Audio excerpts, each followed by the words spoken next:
Have you ever wondered why some conversations just don't flow the way you hoped they would? Why someone suddenly grows distant? Or why a friend who once shared everything with you now keeps their words short and safe? Most people assume it's about what they said. But often the real problem hides underneath, in tiny, unconscious habits that quietly chip away at connection. In this video, we'll explore 5 conversation habits that can make people quietly pull away from you, often without you even realizing it. These aren't the obvious ones like interrupting or being rude. They're smaller, softer, things that most of us do when we're just trying to connect, yet they have the opposite effect. And the 5th one is the most surprising of all. It's something almost everyone does, and it can change the way people feel around you, even if you mean no harm. So stay with me until the end and subscribe to Deep Psyche, because once you see these patterns, you'll never unsee them. Now, let's begin. 1. Cutting off stories. Let's start with a habit that destroys connection without you even noticing. Cutting off other people's stories. Imagine someone begins to tell you about their recent trip. Their eyes light up. Their voice carries excitement. Before they can even finish the first sentence, you jump in, "Oh, I've been there too. Let me tell you what I did." It seems innocent, even warm, because you're trying to relate. But what actually happens is deeper than that. The other person's story, their emotional offering, gets quietly taken away. They don't feel heard, they feel replaced. In psychology, this is known as conversational narcissism, the subtle urge to pull the spotlight back to yourself. Not because you're selfish, but because your mind seeks belonging by relating everything to your own experience. But true connection is not built on similarity, it's built on presence. So next time someone shares, let them finish. Don't just listen to respond. Listen to understand. Ask gentle follow-ups. What was that like for you? What stood out the most? When you give someone the full space to tell their story, they walk away feeling seen. And that's the seed of trust. 2. Giving unsolicited advice. We all do this, and we all mean well when we do it.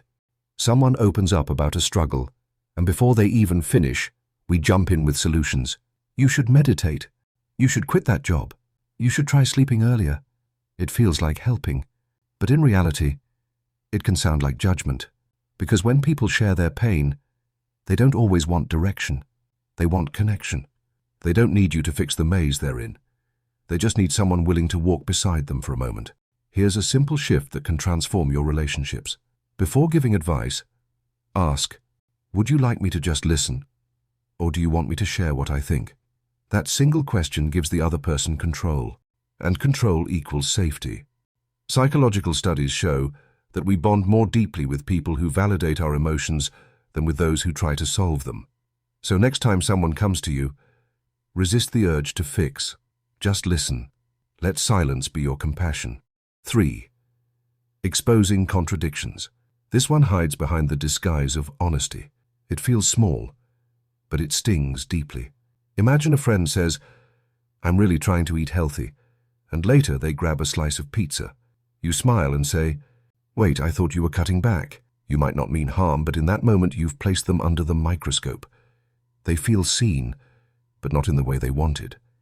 They feel exposed. In Jungian psychology, we'd say you've triggered their ego defense, the part of them that guards their social image. No one wants to feel inconsistent or hypocritical, even when they are. The truth is, people are contradictions. We're all evolving, changing, and stumbling through intentions.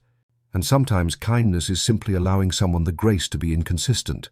Instead of pointing out their flaws, highlight their effort. If they went for one run this week, don't say, "I thought you said every day." Say, "That's great. You showed up." Encouragement fuels growth. Correction fuels shame. 4. Minimizing effort. Few things cut deeper than having your effort dismissed. You might think you're being light-hearted when you say, "That's not that hard," or "Anyone could do that." But what the other person hears is, "You don't see me."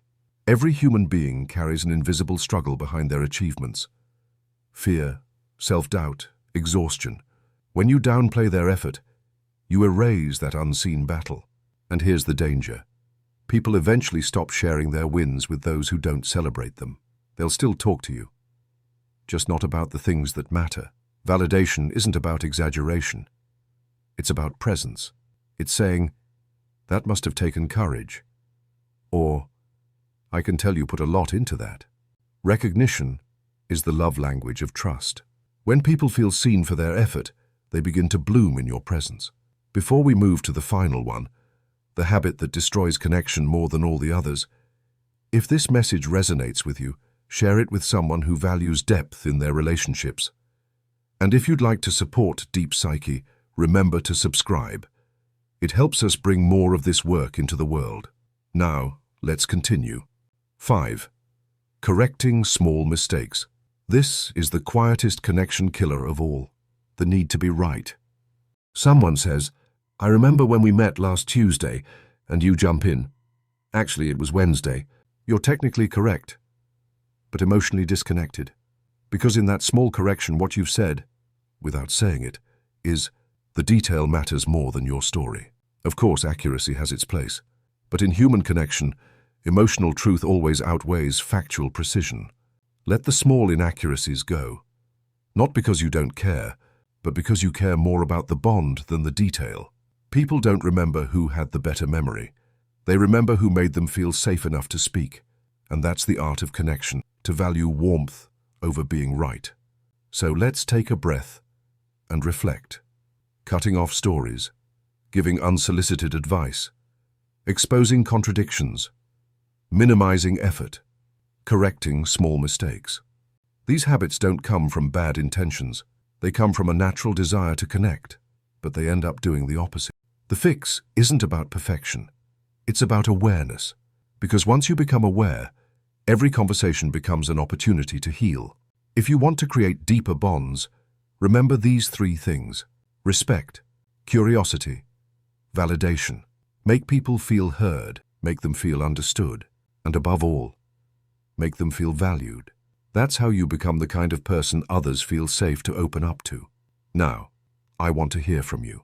Which of these 5 habits do you recognize in yourself? And which one will you start working on today? Share your reflections in the comments. They help shape future videos and remind others they're not alone in this journey. And as always, if you found this meaningful, subscribe to Deep Psyche for more insights on human connection, emotional healing, and the unseen patterns of the mind.